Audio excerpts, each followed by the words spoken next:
How to log in into Facebook account with Gmail. Hi everyone, this is Kate and welcome back to another video, and on today's video we will learn how we can log in into Facebook with Gmail. So without further delay, let's get started with this video. First of all, open up Facebook application in your mobile device.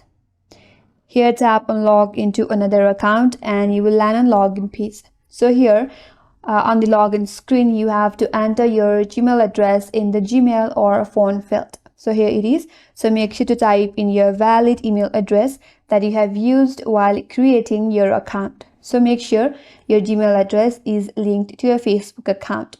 And under that, type in your correct password associated with your account. And once you have entered your login credential, all you have to do is tap on login button in order to access your Facebook account. After that, you will be logged into your account.